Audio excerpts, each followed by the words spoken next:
Good morning. Welcome back to the Planet Doug podcast for Sunday, December 22nd, 2024, 8:30 in the morning here in room 219 at the Malahayati Hotel in Tanjung Balai. Chatting with Doug over coffee. That's what's going on here once more on the podcast. Yeah, it's fun being back in Tanjung Balai for a lot of reasons. It's a very active place, a lot of activity on the streets. Every time I go out for a walk, everywhere I go, people are very energetic and happy to see me, and they love to interact with me. Anytime you run across a group, like whether a group of friends or a family group or anything like that, they always pick like one member of their group and they tease that person saying, "Oh, you go talk to the foreigner." Like if it's a young child or something, they'll say, "Oh, say hello to the foreigner. What is your name?" They encourage them to use the English that they know, that they learned from school. And if they have one friend they know is very shy or nervous about speaking in English, they'll push that friend forward and try and make them talk to me. So they kind of use me as a prop to have fun with their friends and their family members. And so that always happens every time I go outside. And being back in Tanjung Balai, I'm back in the world where I have no idea what's going on in terms of businesses being open or closed. In Medan, there was a little bit more of a routine. You got used to regular hours. But here in Tanjung Balai, places open or close whenever they feel like it. So local shops, restaurants, even when they're open, you show up and then they look at you and go, "Oh, we ran out today." So, I mean, whatever food they had prepared for the day, they had a lunch rush and it's all gone. So that happened to me yesterday, where I went to like a number of my favorite little shops and restaurants in my neighborhood. They were all closed. One was open and I walked up to it and I noticed that they had no food on display. So sold out. They knew the words sold out in English and they said sold out.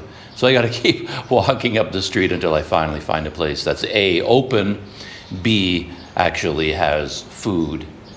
And then being in this hotel, it's a little bit more of a rundown place. You struggle. There is an air conditioner in this room, and to be honest, I was thinking I really shouldn't even pay for it because it's $120,000 per night for a room with air conditioning, $80,000 without. And I don't know that air conditioner actually does anything. It has lights. When I push buttons, it beeps and lights come on, but I don't know that it actually does anything. And it has these remotes where the door is always missing or the batteries are generally dead. And then quite often you move the batteries or whatever and it defaults back to whatever is the default on the air conditioner. So you're sort of waiting for it to have an effect. And then you look and it's set to dry or it's set to heat or some crazy setting. So you have to keep constantly checking your remote and then resetting it back to cool and lowering the temperature so that if it does work at all, it's not actually pumping out heat or doing nothing. It's actually cooling down the air. And the noise here is absolutely out of control. The roar of the traffic out there is incredible. And you get the occasional sort of young kid with his souped up motorbike that has an engine sound that is stunning. It is so loud inside this room. But I still sleep through it absolutely fine. I think I'm not sure if I even posted the podcast or not, but I was talking about this adventure I went on in Medan. I was looking for a cold remedy with a certain ingredient in it because I knew that cold remedy makes me sleepy, makes me drowsy. It's one of the known side effects of that chemical. And I will use it sometimes if I'm really tired and I need a good night of sleep. I'll take one of these cold pills and it actually helps me get more sleep during the night. And I bought some. I first went to Indonesia and I bought some cold remedies there. And it turned out it had pseudoephedrine in it. Pseudo And pseudo, of course, is like a controlled substance in the United States. And I was kind of surprised to see it. I'd never had a cold remedy with pseudo in it before, because it's one of the things they use to make methamphetamine. So it's a controlled product in the US now. But the side effect of pseudo, according to the box and according to the internet, is insomnia and anxiety. And I took one of those pills and I didn't even look this up beforehand because I didn't know it had pseudo in it. I was only paying attention to this other ingredient that I knew made me drowsy. So I took it and I got no sleep at all that night. I felt weird. I felt anxious and I couldn't get to sleep. I just had my heart was racing. I just felt weird. So then I looked at that cold remedy and as I said, it had pseudo on it. And then I looked it up and it said that, yeah, it causes anxiety, rapid heart rate, and insomnia. So I guess the other ingredient that made me sleepy was wiped out, was balanced out by pseudo, which makes you stay awake and makes you anxious. So I thought, okay, I'm not taking that anymore. And I went to a pharmacy and got another cold remedy. I brought it back to my room, and then this time, because of my experience with the pseudo, I looked at the ingredients before I took anything, and it had something in there that has the abbreviation PPA. That's one of the active ingredients. And I looked it up, and it's been banned in the United States. The FDA has banned it. And they say it has a high risk of causing a hemorrhagic stroke. And I was like, well, I don't want that. I do want a good night's sleep, but I'm not at the risk of having a stroke. So I wouldn't take that pill either. Though it occurs to me that I was going on this idea that the FDA from the United States banned it. But now I'm starting to wonder whether you can even trust the FDA. I know it's a little bit of a conspiracy theory, but there is this idea around the world and in the United States that the FDA is not exactly super reliable. I say that because yesterday I watched this YouTube video from a guy who does comparisons between Canada and the United States. Those are always entertaining for me. And he was comparing Froot Loops. The Froot Loops, the same brand, the same company, the same everything that you buy in Canada with a box of Froot Loops from the United States. And he held them up and you could see a stark difference where the Froot Loops, this breakfast cereal from the US, was incredibly vibrant. The colors are like bright red, bright blue, bright pink, yellow, green, like really vibrant, burn your eyeballs kind of colors. And then the Canadian Froot Loops were all more like pastels, very muted colors. And he said the reason for that is that the US Froot Loops, they're allowed to use dyes, like blue dye and red dye, yellow dye. So these are all just chemical dyes to produce this color. But in Canada, they're not allowed to use those dyes, I guess. That's what he was saying. And instead, the coloring on the Froot Loops in Canada came from fruit juices. So when you look on the ingredients, on the American side, it says red dye number 40, blue dye number 61, green dye number 29, or whatever. And then on the Canadian box, it said coloring from watermelon juice, apple juice, all these different fruit juices and vegetable juices that they extracted from fruits and vegetables. That's what they used to get the coloring. And then, when you read the Canadian ingredients, it said made from wheat and oats. And then you read the American ingredients and it was all chemicals. So, and this was approved by the FDA.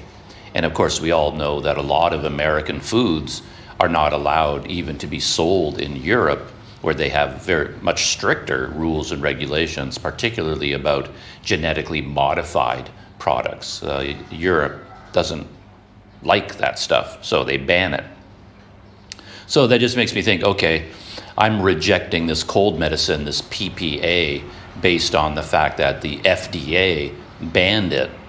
But again, if you think about that, I was going to say maybe I can't trust that because who can trust the FDA? But now when you think about it, the FDA allows those American Froot Loops to be sold with red dye, green dye, blue dye, nothing but chemicals. The FDA says, okay, that's fine. So for the FDA to ban something, it's got to be pretty bad, right? So maybe this PPA stuff really is bad, causes strokes. So anyway, I didn't take it. Coffee. So then I went back to the pharmacy. There's a pharmacy in my neighborhood in Medan. I got to know the pharmacist a little bit because he spoke English and he had been to Canada. Not only had he been to Canada, he had been to my hometown. I think he said his brother-in-law or his brother lives in my hometown in Canada, and he had been there. And that's a pretty crazy coincidence to go into like a random pharmacy in Medan, Indonesia, and discover that the pharmacist there has been to your hometown in Canada. So we chatted a little bit. So I went back to this pharmacy, and I spoke to the guy, and I told him about this PPA. He says, yeah, that cold remedy you sold me, I'm not comfortable taking it because this PPA active ingredient has been banned in the United States, probably in Canada too. But anyway, he didn't have any other cold remedies there. Everything he sold had either pseudo in it or PPA in it, so I couldn't get anything there. But then but I never even thought of it, we were chatting about the active ingredients, and he was asking me, he says, well, what are you looking for? Like, you seem to have a very specific idea about your cold remedy, so what are you looking for? And I said to him, well, I'm looking for a cold remedy that has this ingredient in it called chlorphenamine maleate. I didn't tell him that it was to make me drowsy, but I said, well, this is the active ingredient I'm looking for. And he says, oh, well, why don't you just buy that? Because it's not actually a cold remedy, it's an antihistamine, and we sell it separately. So now I have it. So this is basically pure, it's got nothing in it other than chlorphenamine maleate. Each pill is 4 milligrams. And then with all the cold remedies I had, each pill would have 2 milligrams. So this is double the dosage of the stuff that makes me sleepy with no other ingredients. So now I have this.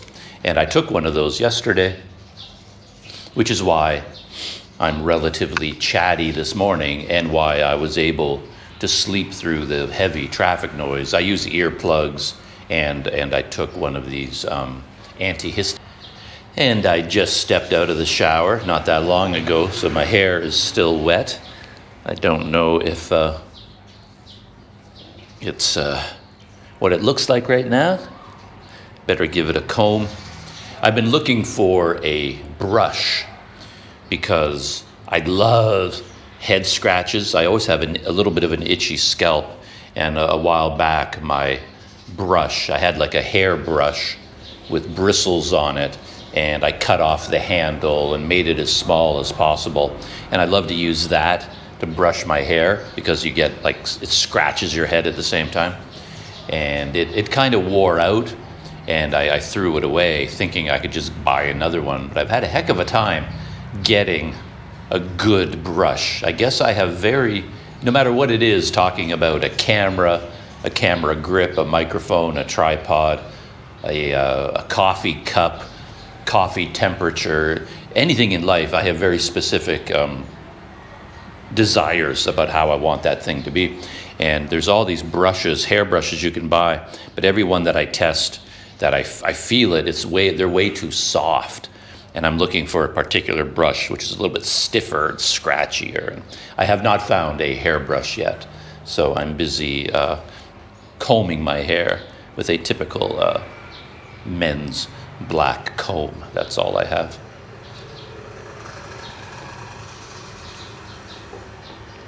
Yeah, the rhythm of my life has been a little bit nuts lately, a little bit out of sync, a little bit out of routine. So I don't even know what I've talked about in these podcasts and what I haven't. But I have a feeling I did not tell the story of the train ride from Medan to get here. And I guess I didn't really feel the urge to tell the story because I recorded it in detail on video. So there's not a whole lot of behind the scenes stories to tell, but maybe I'll run through that story just a little bit to get it out of my system. So it all began with booking a train ticket on my phone because I'm a master at doing this now. I've had experience with this where the first time I did this, I booked a train ticket. I went to the train station, stood in line, got to the in front of the counter, and then they told me, oh, you cannot buy a ticket in person. You have to use the train ticketing app. And that was a year and a half ago, my old trip to Sumatra.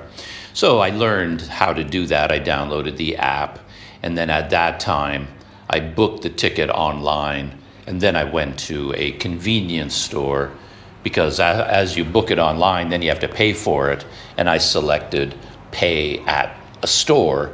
So I went to Indomaret, and they scanned the QR code, and I paid them, and then I had to bring it to the train station, and that's how I got my ticket. And then since then, I got an OVO e-wallet, which I didn't realize this, but OVO is also part of Grab. So when you have a Grab account, you can get Grab Pay, but here in Indonesia, they also have OVO, and OVO is also connected with Grab. Who knows? All these e-wallets and apps, they're quite, there's a lot of them these days, connected in so many different ways. I don't know how they manage to move money from one to the other, but they do it. And then while I was staying at the hotel in Medan, I overheard a conversation between a Chinese tourist and the hotel clerk. And the tourist, a young woman from China, was having trouble, and she was talking about the exact same thing I was always talking about. She was trying to book a train ticket, the airport train, and then she couldn't do it. She went to the train station, but she couldn't buy a ticket there. I think she went to the wrong place because I think you can buy the airport train ticket at the train station. You can do it, but it's up on the second floor or something. Maybe she went to the wrong place. Anyway, she wasn't able to do it. And then she was trying to find out from the hotel clerk, like, what can I do? What can I do? How can I get to the airport? Can you help me? So I helped her out, and I ended up buying the train ticket for her in her name on my app. And then I paid for it with my OVO e-wallet, and then she gave me the money. So I got the ticket for her, and then she just took pictures of the e-boarding pass with her phone, took pictures of my phone. So I did that just recently. So when it came time for me to buy my ticket to come here, I was able to do it very, very easily. I had money in my OVO e-wallet, and then I bought the train ticket. And in fact, I kept changing my mind about what day I was going to go.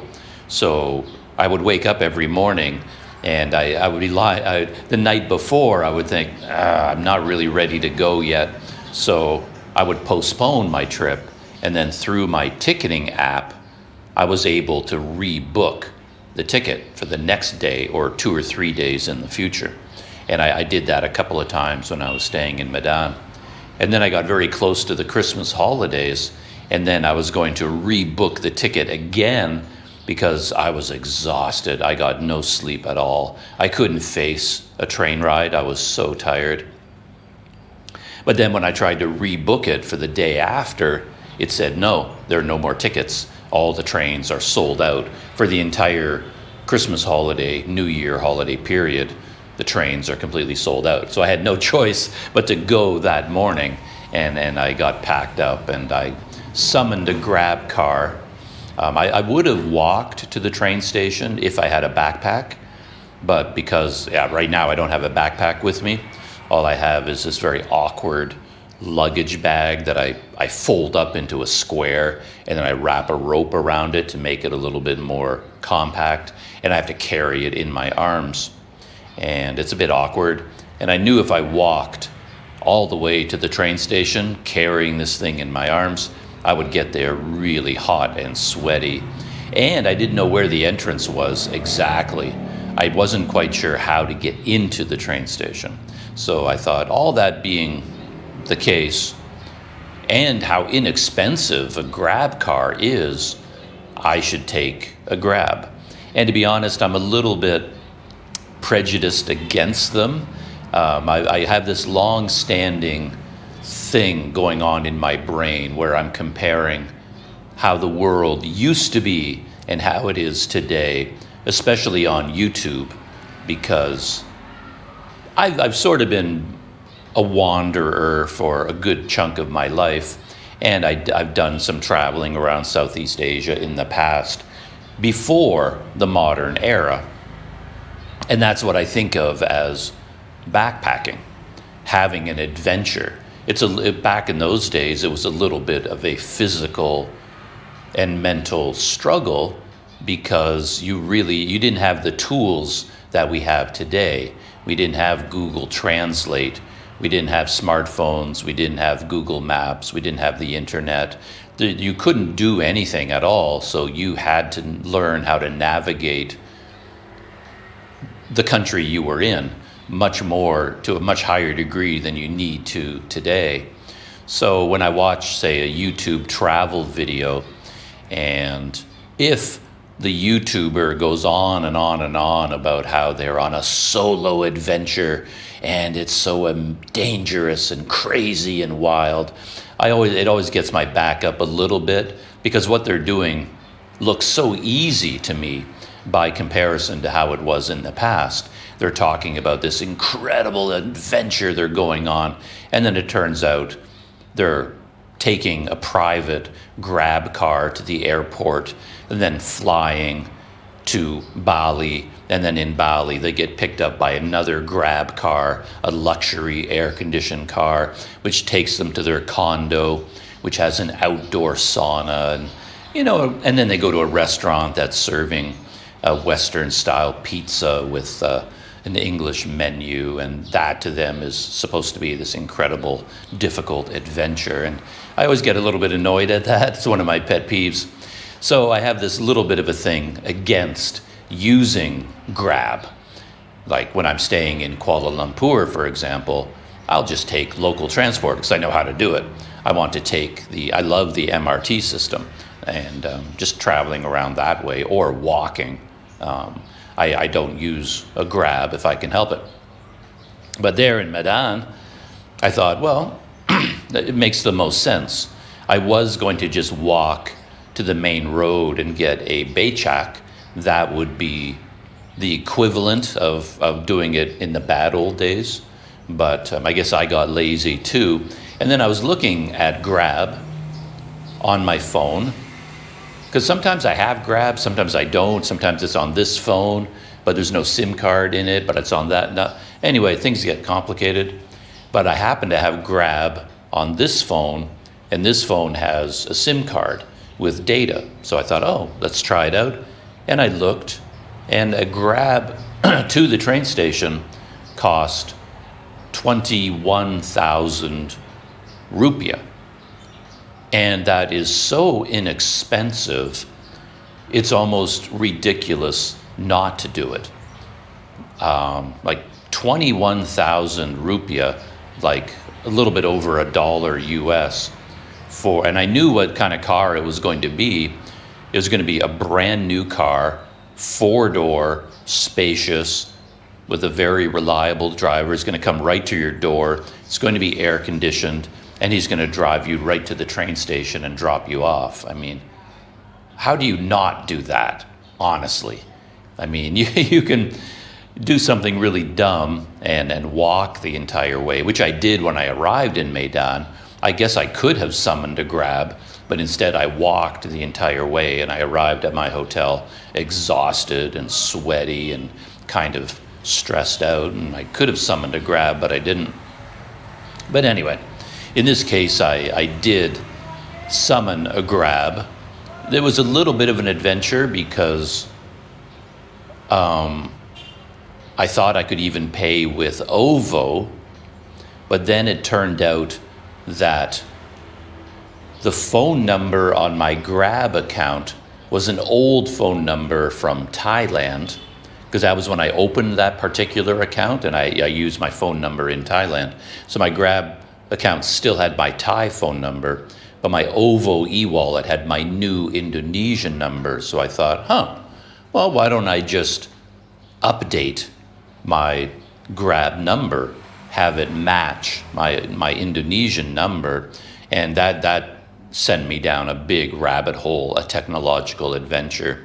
I eventually managed to get it done, but they had to send you a security code, and I wouldn't get the security codes. It just wouldn't arrive. It kept saying error, error, error. There was a problem, but I eventually did manage to do it. But then in the end, I didn't even pay with OVO. I paid with cash on the car, and when I was in the car. One thing about this video, by the way, you may or may not have noticed that there's no longer a flashing, because I shot another video here in this room without thinking about it, and I kept the ceiling fan running because it was so hot in this room. And the ceiling fan is between me and the room light. So in fact, as the fans were going around, it created a strobe effect of the light of the light hitting here. So it had a very annoying. I didn't notice that while I was recording, but while I was editing the video, I noticed the flashing light. This time I remembered to turn off the fan, which makes it a little bit more uncomfortable in here, because as I said, the air conditioner does not really work. I don't know why I'm paying for it. I guess it does have an effect, but not much of one.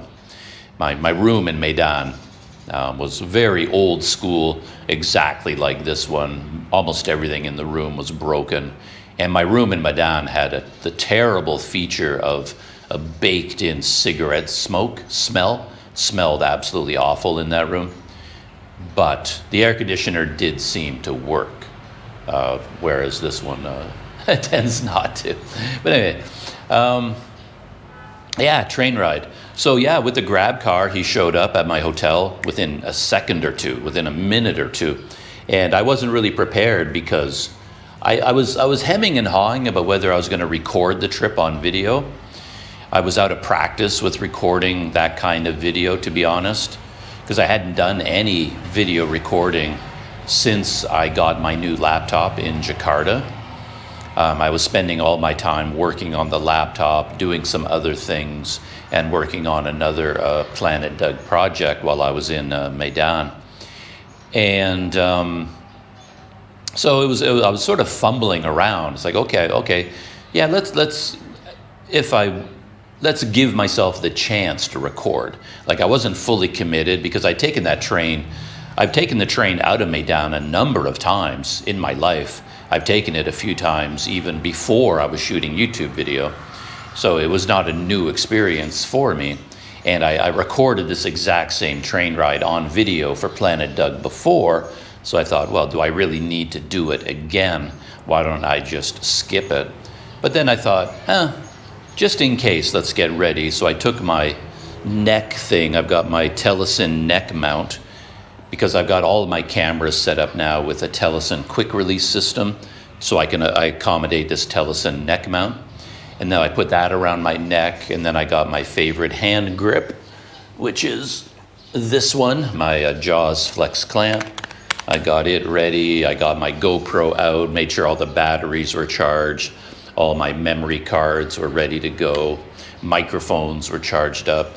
So basically, when I packed up, I had the bag in my arm, I had my knapsack over my shoulders, and it had my new laptop inside, which, by the way, I'm getting accustomed to. I've talked a lot about how this laptop is heavier than perhaps it should be for a YouTuber, but I'm getting used to the weight, and now when I have it inside my knapsack, I don't really notice the extra weight. I've just become accustomed to it.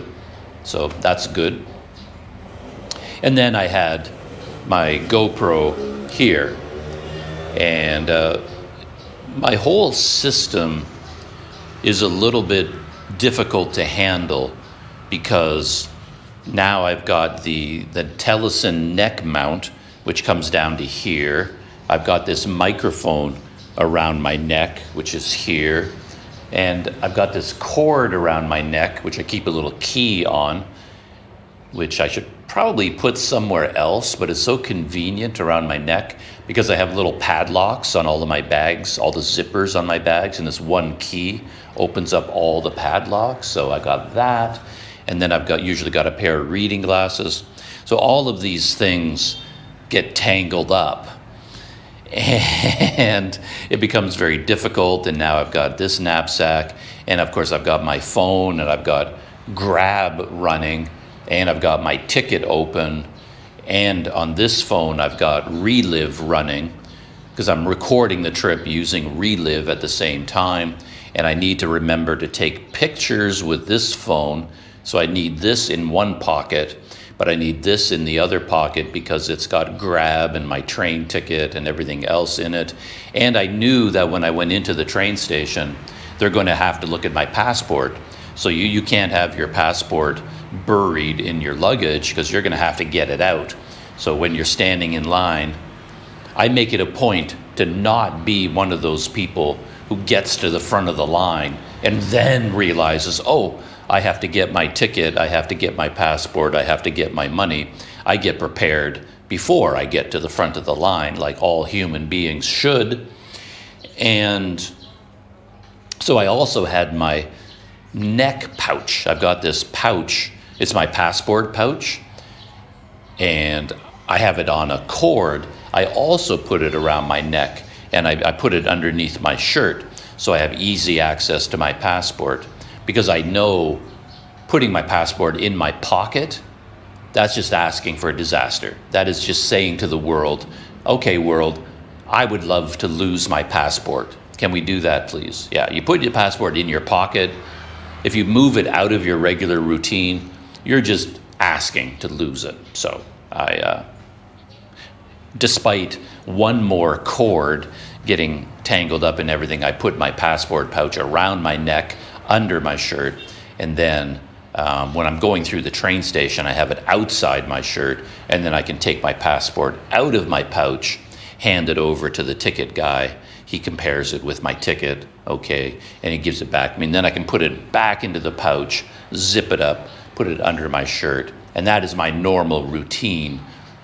And I've been doing that for decades, and it has kept my passport safe all of these decades. So it's not a habit I want to break.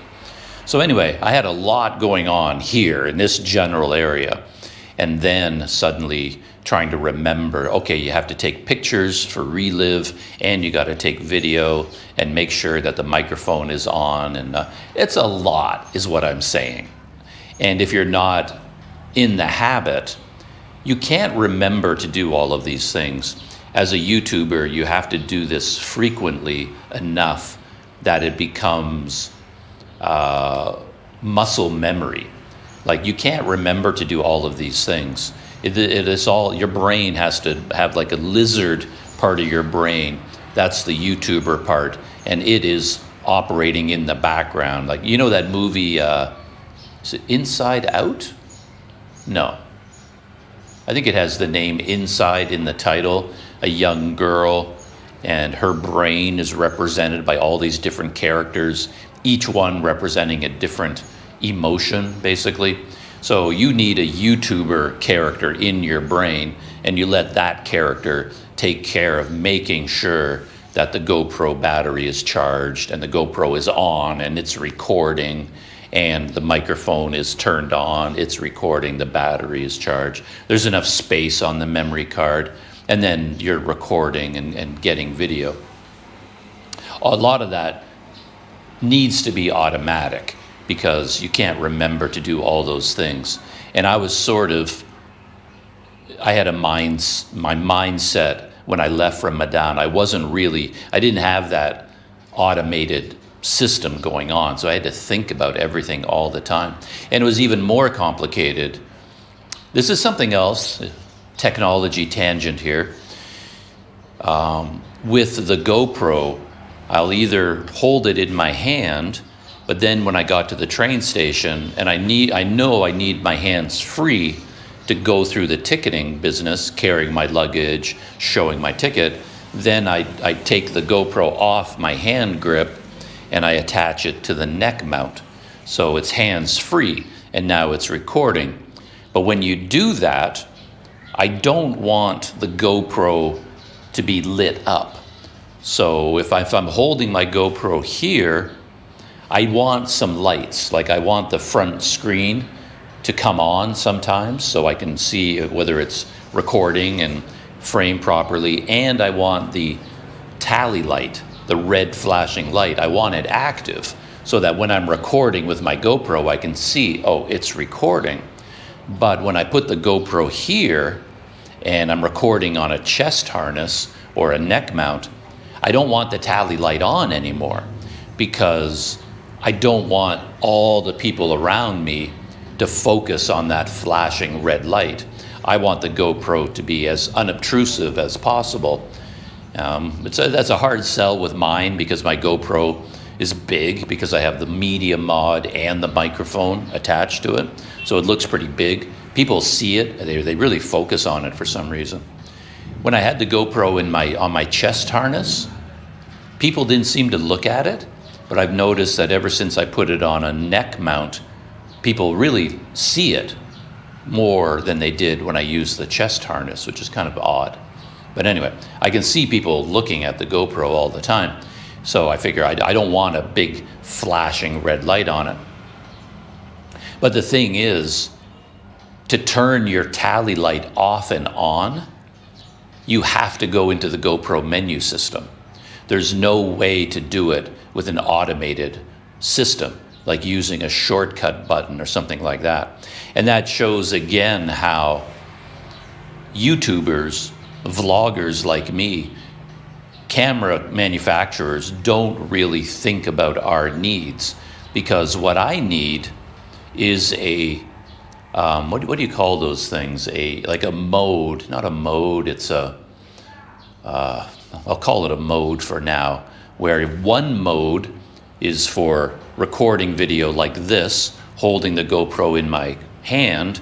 Another mode when the GoPro is on my chest harness or neck mount. And I need to be able to switch between those two modes instantly by just pushing a button. That would be very useful to me, but even the GoPro can't do that.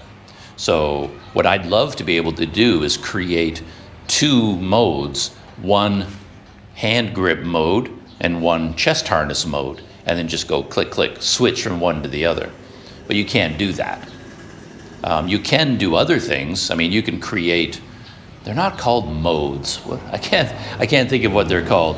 You can create all of these modes for, like I can make one of them 16:9 and the other one 4:3. I can change the frame rate. I can change the exposure. I can make all these different settings. I can change them. I can include them in a different mode, but you can't change the tally light.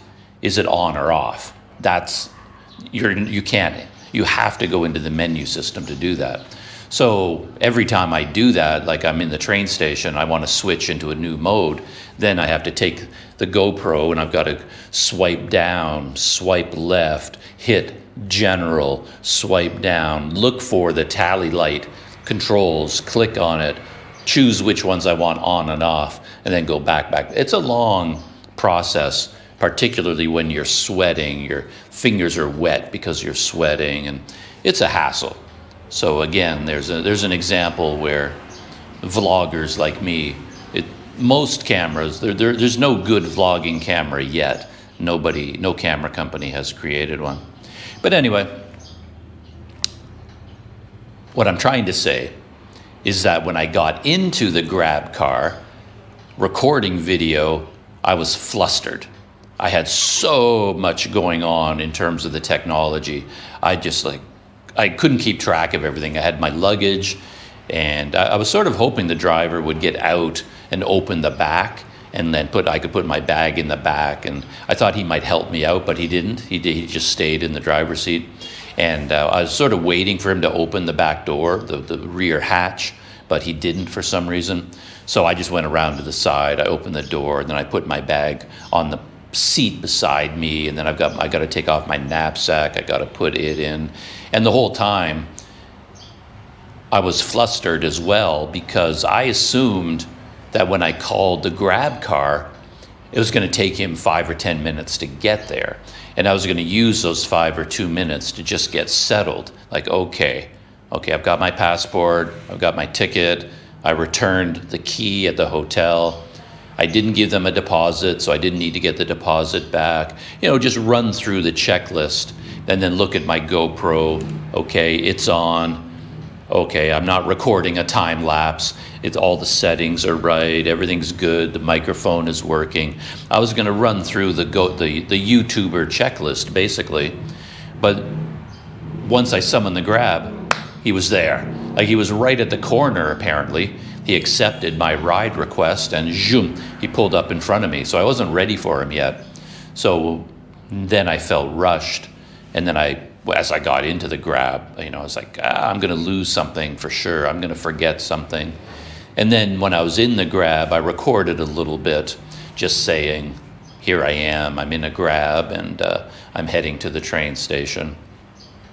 Every time I do that now, in the early morning, I think about all the different cameras that are out there, because I'm still a die-hard GoPro user.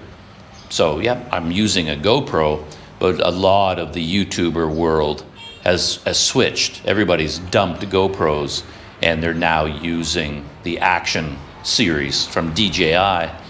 And there's a variety of reasons for that, but one of the main reasons is that DJI has focused on low light capability, and their cameras are much better in low light, and GoPros have kind of ignored that.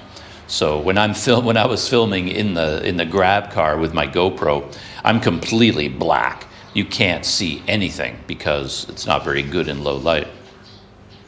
But whenever this topic comes up, and I see all of these reviewers on YouTube going on and on and on about how GoPro really needs to improve their low light capability, and then they compare the Action to the GoPro, I do have a little bit of a feeling that I could defend GoPro, because it was dark, right? I'm a big believer in realistic video. I don't like this idea of shooting video that makes everything looks so much better than it was in real life. When I'm shooting video, or even talking about my travel experiences, my whole thing, the Planet Doug approach, is to show it exactly how it was. I'm not pretending it was better than it was, that it was amazing and wonderful and spectacular. I'm not trying to present a rosy image. And part of that, if you're looking at if you buy a really expensive full frame camera that has unbelievable low light capability, well, you can walk into a pitch dark room. To your eyes, it's pitch black, but the camera is so powerful, it can light up the room and you can still see things. And you can say, oh, that camera is so much better in low light. Well, yeah, but now it's not showing you what it really was like. So like when I was in the back of the Grab car, it was pitch black. If the driver turned around and looked at me, he wouldn't have been able to see my face because it's so dark. So my GoPro was showing me what it actually looked like. And if I was using a DJI Action, it would have lit up the scene nicer. It would have looked a whole lot better, and you would have been able to see my face, the inside of the car. It would have been much better in low light. And yet, that's not what it looked like at the time. So I do have this little bit of a feeling. Anyway, what I'm saying is I don't really worry that much about low light capability, because if it's dark, well, the video should be dark because that's what it was like at the time. Anyway, technology tangent there. So we're on our way to the train station, and another habit of mine is to always get my money ready.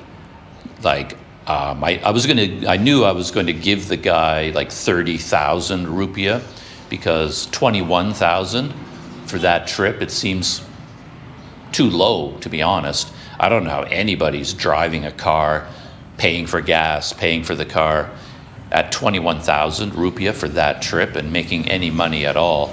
That seems surprisingly low. Anyway, I suppose I shouldn't complain about something being inexpensive, but these Grab trips strike me as being oddly inexpensive.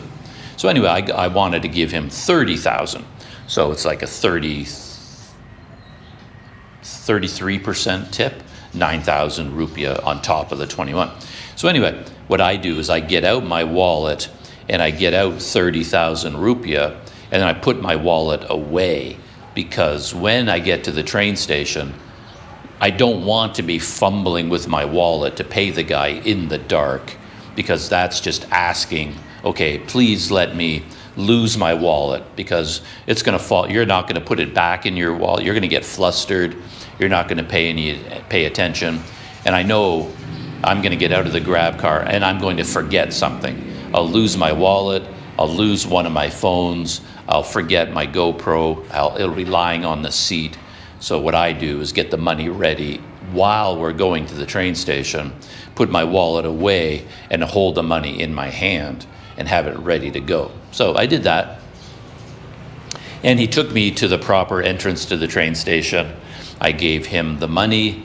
And then again, I try to train myself to do these things very slowly, because I do have the habit of rushing, because I don't want to be a bother, right? So he's pulled over to the side of the road, and now he's waiting for me to get out of the car, and I don't want to take forever and have the driver like, come on, like, get out. I got to go pick up another passenger. And I don't want cars behind us getting annoyed, like honking their horn, like, hey, boo, get out of the way. So I feel this urge to move quickly. But I know if I move too quickly, I'm going to forget something. So I force myself to slow down. And I do a little bit of a mental checklist. So I opened the door. Well, I gave him the money, and we had a little small talk exchange. And then I opened the door, and then I got out my bag, and I got out that. And then your instinct is to close the door.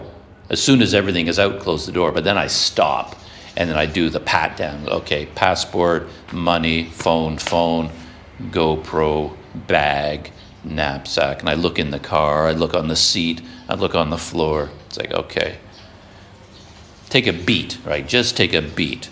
All right, everything's okay. Then goodbye to the driver, thank you very much, and then I close the door.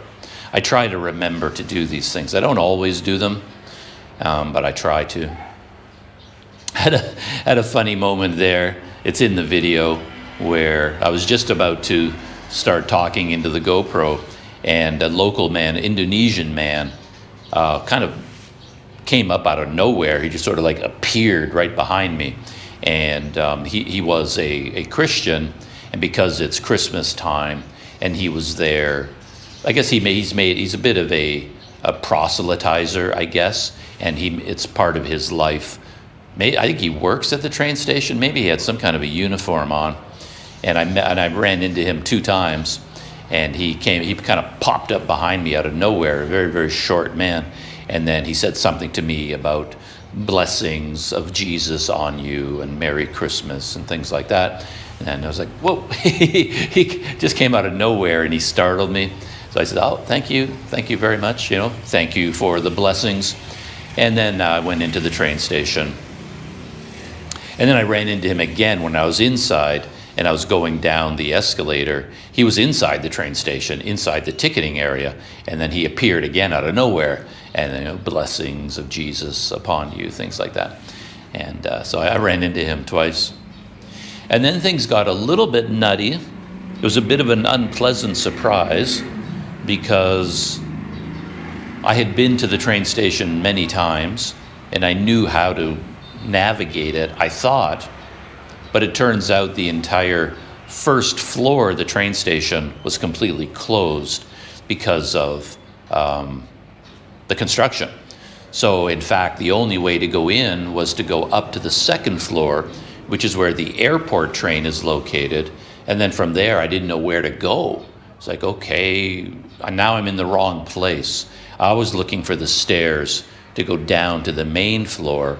And then I spoke to a woman there, and I asked her, like a woman who worked at the airport train, like, can you help me? Like, how do I find the local trains? I don't want to go to the airport. Where are the normal trains?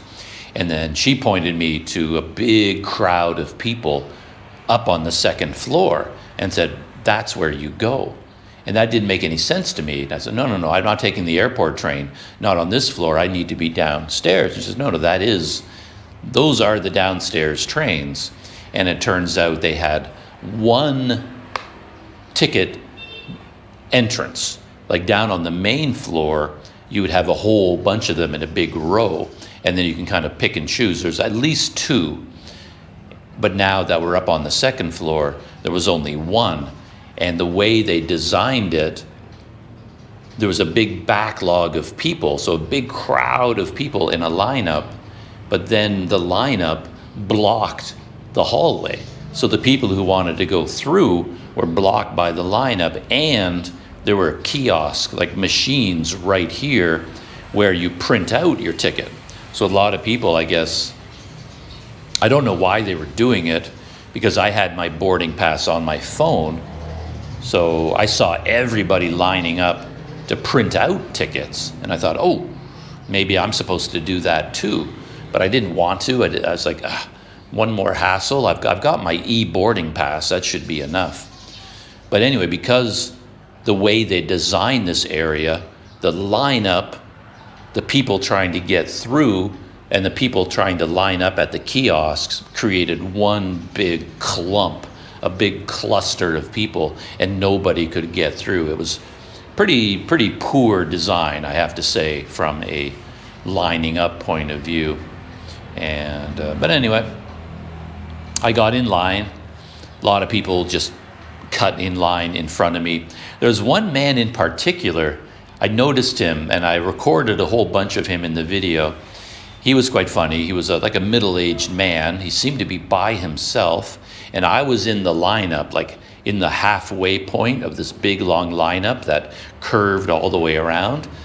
And this man came walking up, and it looked like he was doing it on purpose. Like he knew what he was doing. And he cut in front of the woman who was in front of me, but he did it very slowly, like he was merging or something. And he was sort of like looking around like, doo-doo-doo-doo-doo-doo, doo-doo-doo-doo-doo, and he just basically cut in line. And I think the woman in front backed away because she thought he wanted to go through the line, but he just kind of moved in front of her like a slow moving bus or something, just gradually, and then he cut halfway into the line. But then he came out of that line, and then he tried to move ahead of the other people using the exact same technique, just sort of humming to himself, and he moved out of line, and then he just kept cutting in front. And it was like incredibly well done.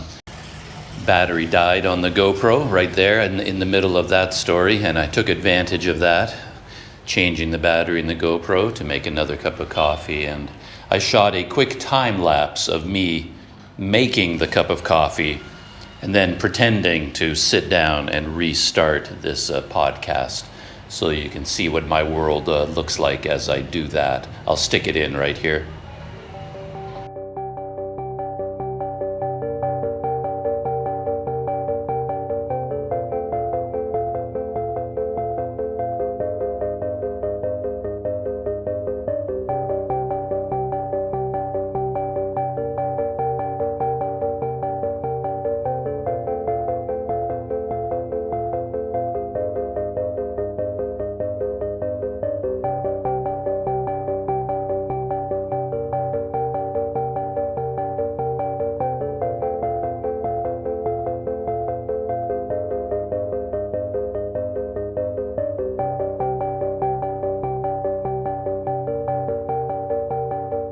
So that's me making a cup of coffee. And the interesting thing about that story, or about me making a cup of coffee, is that I pointed out that here at this hotel, one advantage to it is that right across the road is a water filtration center.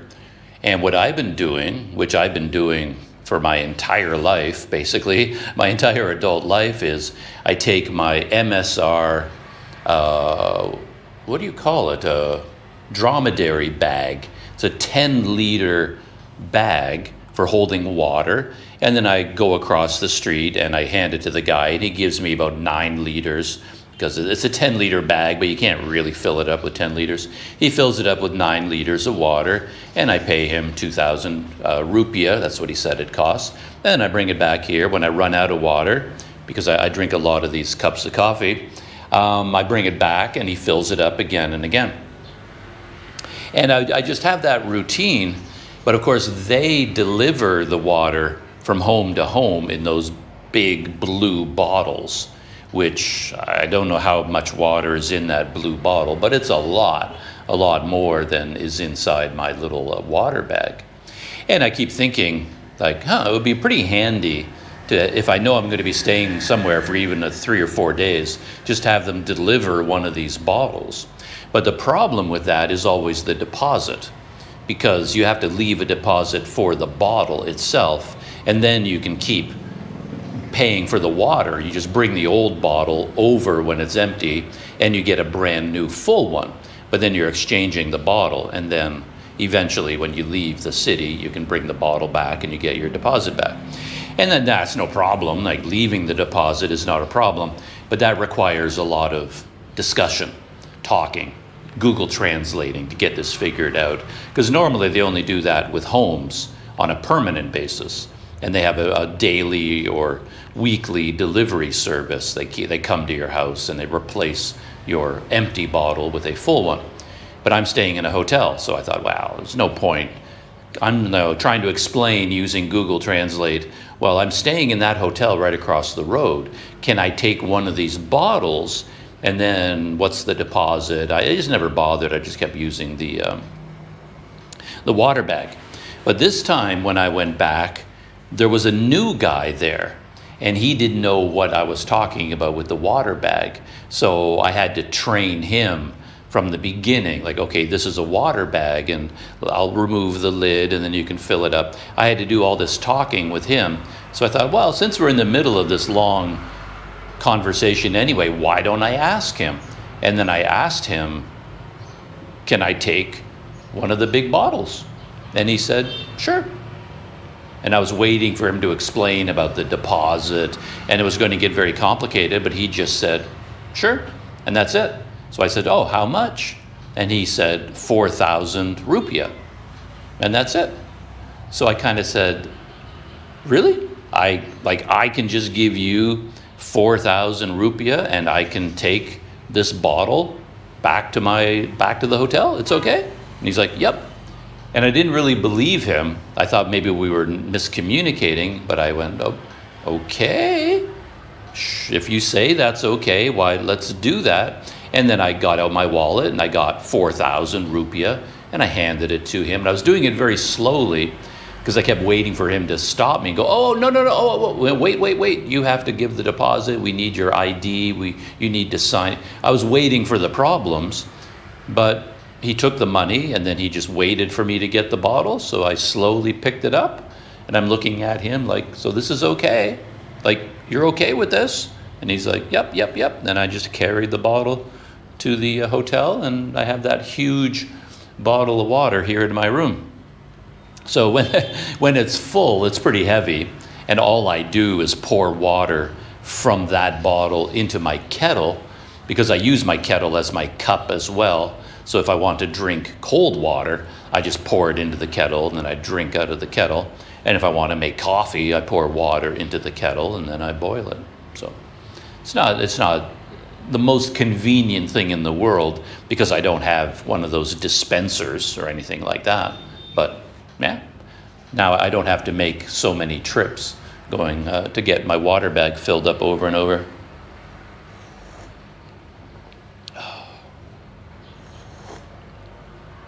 So in my train station story, I got as far as waiting in line and the man cutting in front of me.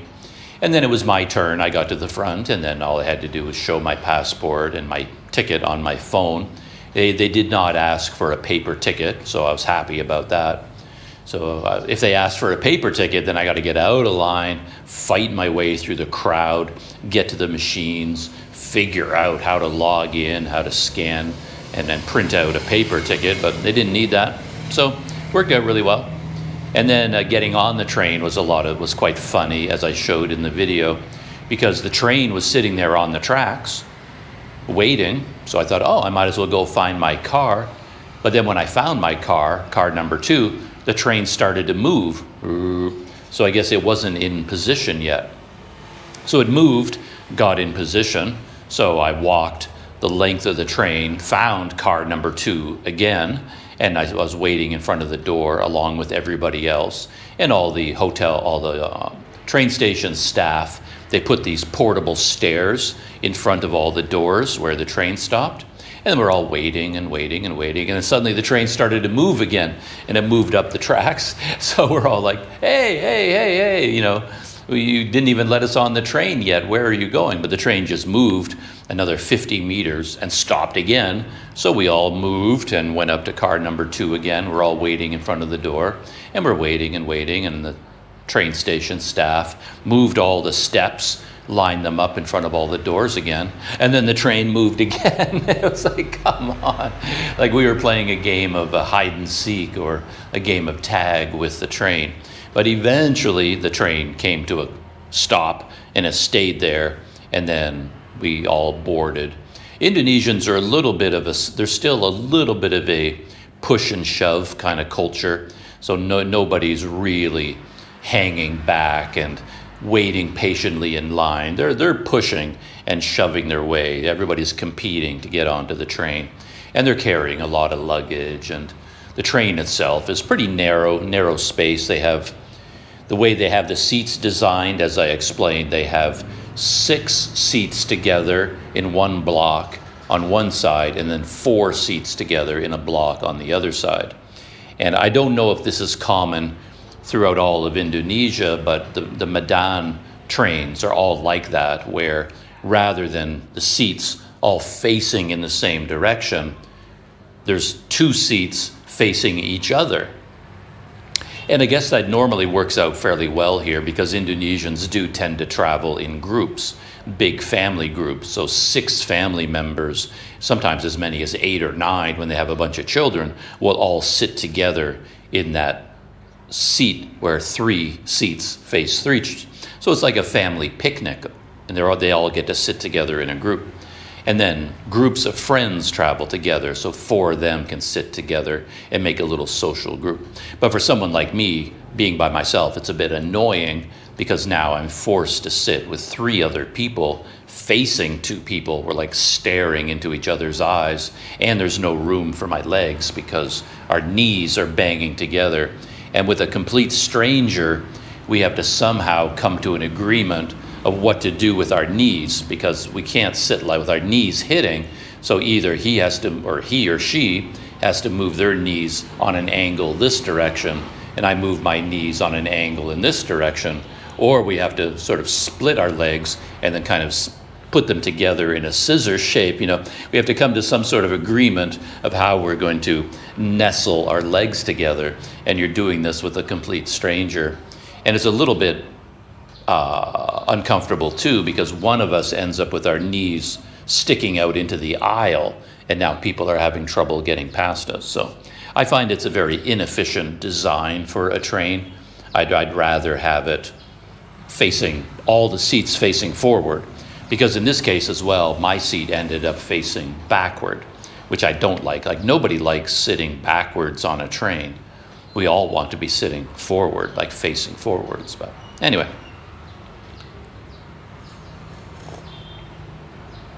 Other than that, the train is perfectly comfortable. It's really quite nice, actually. Air conditioning is at a good level.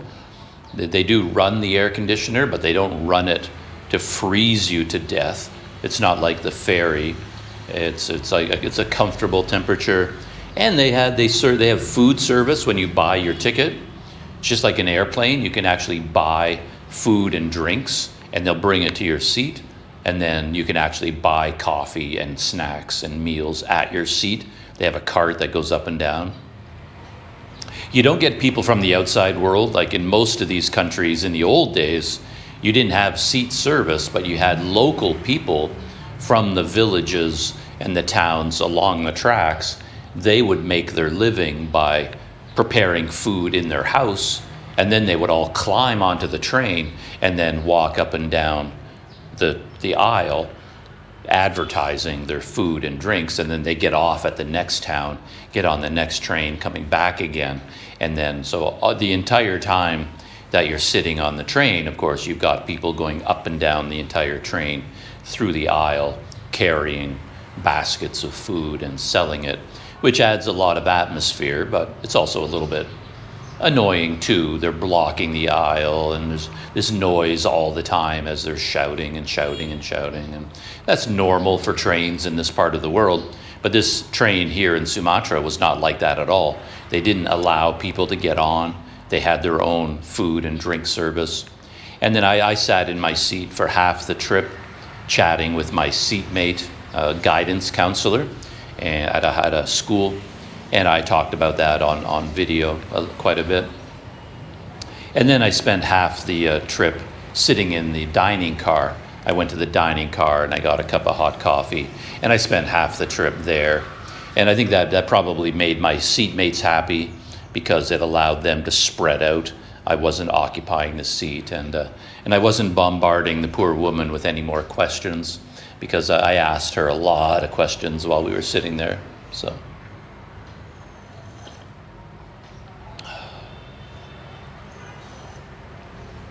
It was a great train ride. I was really, really, really tired. I didn't get any sleep at all the night before, but I hung in there okay. Arrival in Tanjung Balai was okay. My plan was to just walk out of the train station, walk down the road, and then I was going to cross the bridge on foot. And then when I was in downtown Tanjung Balai, then I was going to get a Becak to carry me to my hotel. I thought that would save a lot of confusion, a lot of chaos, and it might be a lot cheaper to do it. Because when you're at the train station, of course, there's a lot of chaos, and prices are quite a bit higher. They know they have a captive audience. So that was my plan, but as I exited from the train station, all the Becak drivers were crowding around and trying to get my attention, and I said in English things like, "Yo, no thank you, no thank you, no thank you." But then an older man sort of latched onto me, and he kept walking with me anyway. And I figured, well, I might as well ask. So I did say to the guy, Malahayati Hotel? Like, you know Malahayati Hotel? And he's like, yep, Malahayati. Let's go, let's go, let's go. He basically claimed me as his passenger. And then I asked him as we were walking, well, how much? And he said, I asked him in Indonesian, how much? And he said, I think he just said 3, which means 30,000. And when I was speaking to my seatmate on the train, I asked her, like, if I take a Becak to my hotel, the Malahayati, she knew the hotel, like, how much do you think that would cost? And she said, oh, about 20,000 would be the local price. And said, for you as a foreigner, they'll ask for more. And I was expecting someone to ask for 100,000, at least 50,000 as the foreigner price. But the guy said 30,000, and I said, oh, okay, sure, let's go. He was assuming I was going with him anyway, so me agreeing to the price didn't matter to him. He was already assuming I was his passenger anyway. And then, we hopped in the Becak and drove here. And one funny thing along the way, and again, I don't know if they do this to local people or only to foreigners, because we're gullible. He stopped to get gas. And this happened to me when I took my Becak to the ferry terminal as well. So this Becak driver, we're almost at my hotel, and we're just about there, and then he turned to me and said something in Indonesian, And I thought he was saying, oh, there's your hotel. And I said, yeah, that's Malahayati, that's my hotel. But instead he pulled over to the side of the road where there was gas in plastic bottles, and he looked at me and he said in English, money? So he was saying, okay, you pay for the gas too, right? On top of the fare, you also pay for the gas, which I don't think is the normal way of doing business. I don't think local people would do that. But again, it's not like I'm going to argue with the guy. And in fact, I was surprised he went for a small bottle, like they have these big bottles which have 1.5 liter bottles, and each one is filled partway up, has 1 liter in it. But he pointed at a smaller bottle that was full all the way. So maybe it was a 1 liter bottle as well, I'm not sure. But anyway, he got the smaller bottle, and he told me how much. Tujuh ribu, 7,000. And at that time, my brain got confused, because then he said 3. He said tujuh, which I knew was 7, but then he said in English 3. So I said, oh. And because it was a smaller bottle, I thought, oh, it must be 3,000 rupiah. So I got out 3,000 because he said 3, but then they all kept saying tujuh. And I was like, well, tujuh is 7. What is it, 7 or 3? But anyway, it ended up being 7,000. And I gave the gas station attendant 7,000 rupiah, and he put the bottle into the tank. And as I commented before, they don't seem to fill the tank all the way to the top. They just put in just enough gas for the next trip. And maybe they do that. I speculated they do that for security reasons, that if they fill the tank, somebody could siphon the gas out of their tank. A thief could steal it, or they just don't have enough money. They don't have enough spare cash to keep the tank full all the time, or the gas could leak out of the gas tank. Maybe there's a leak. There could be any number of reasons that they just put in a little bit at a time. So, and then I got dropped off at the hotel, paid for my room, unpacked, shot a time lapse of me unpacking, and then got water, and here I am. So yeah, it all worked out pretty well. A very enjoyable train ride. Now for the technology section. I don't have a lot of tech stuff to talk about, but I have a few things, all YouTube related, and of course mainly about my new laptop, the Asus TUF A16. Yeah, it's been so nice to have this laptop. There's so many things about this laptop in particular that I like. For example, just having a GPU, a Ryzen, like AMD Radeon, a discrete GPU, gives it so much power. It's unbelievable. I'm accustomed to editing a video, and then 2 days later, I finally have an exported version of it or something like that. But with this laptop, it's so fast. Everything is faster. Copying all the video files is fast. Editing is much faster. And then exporting just takes minutes. I exported, I think yesterday, an hour-long video. I shot it in 1080p. I haven't, even this video is in 1080p, when it could be in 4K now because of the power of this laptop. But for these behind-the-scenes videos, you don't really need 4K. Maybe I will now because I'm so amazed at the speed of this laptop. But then, yeah, it's an hour-long 1080p video, and normally I wouldn't be able to upload it until the next day because it takes the whole night to export it. But with this laptop, 4 minutes, boom, it's done. It's exported. And the really cool thing about that as well, it helps you avoid mistakes too, because you can re-export. So you can export the video and then you realize, I forgot to do this, or, oh, there's no audio, because you have to check the video afterwards, and you discover that in your editing, you made a mistake, you forgot to include something, or there's some problem with it. It's no big deal. You just open it up again, and then you edit it, fix your mistake, 4 minutes to export the video again and get a new copy. So that has been really nice. And in the old days, I only had one shot at it because I would export a video, but then because my hard drive was so small, I had to delete all the source video. So everything that was all the original GoPro videos and photographs and audio recordings, everything, I had to delete all of it to make room for the new video. So if later on down the road I realize, oh, there is a big mistake, I can't re-edit and re-export anyway because I've deleted all the source files. I don't have enough room to keep them. But with this laptop, of course, I've got 4 terabytes of storage. And so once I'm done the video, I can just copy the next video onto the hard drive or the SSD drive, and I'm good to go. And I can keep all of the old ones. So that has been very, very good. So yeah, enjoying that very much. And just having battery power is really nice because my older laptops had no battery life left at all. I used them so hard that the battery couldn't hold the charge anymore. But with this one, it's a brand new laptop, so it's got a perfectly new battery.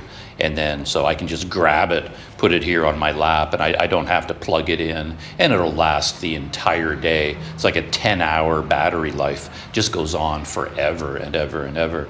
So that's been really nice.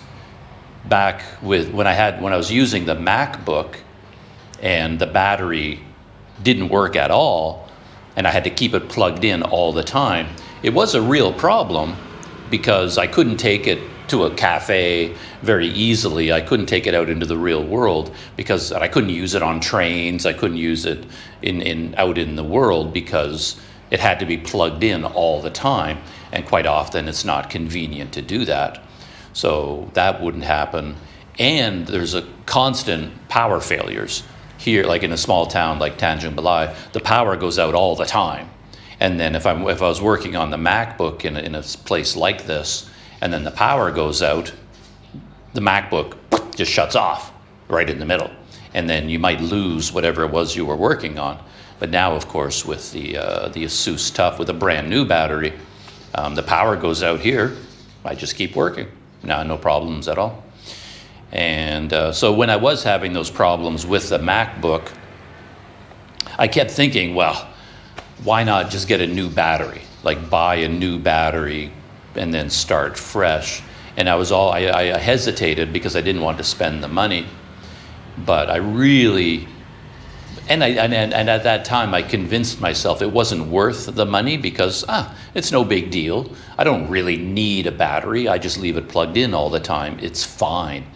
But now that I have a good battery, it's like, oh, it's so nice. Like you don't realize how nice it is to fix these things until you do it. And then you're like, oh man, I should have replaced the battery in the MacBook. I really should have. This is really nice to have a good battery again. But the learning curve continues. So for some reason, this is one, I keep encountering some issues. And one big issue that I haven't mentioned yet is that this laptop has 2 USB-C ports, and they're different. One of them is labeled as USB 4, which is the most advanced USB technology available on the market right now. It's the fastest around. And the other one is what's called a USB 3.2 Generation 2, but it's also a combo port, which means you can attach an external display into that USB-C port, and it is a power port, which I didn't understand. I'll talk about that in a minute, and a data port, I assumed, but ever since I got the laptop, it wouldn't work. So whenever I plugged in a flash drive or an external SSD into that USB-C, it wouldn't work. So that was a problem. But I just assumed, well, okay, maybe that's how that USB-C port is. Like it's not a data port. It's only for power and external display, and it's not a data port. But then I started thinking, like yesterday or the day before, it's like, that doesn't make any sense. It has to be a data port, right? And I asked a friend of mine who has a similar computer, and I said, okay, you have an Asus TUF as well, right? And you've got two USB-C ports. Are they both data ports? And he said, yeah, on mine, they both work fine as data ports. So I thought, so there's a problem here. So I spent a good chunk of the day trying to fix this problem.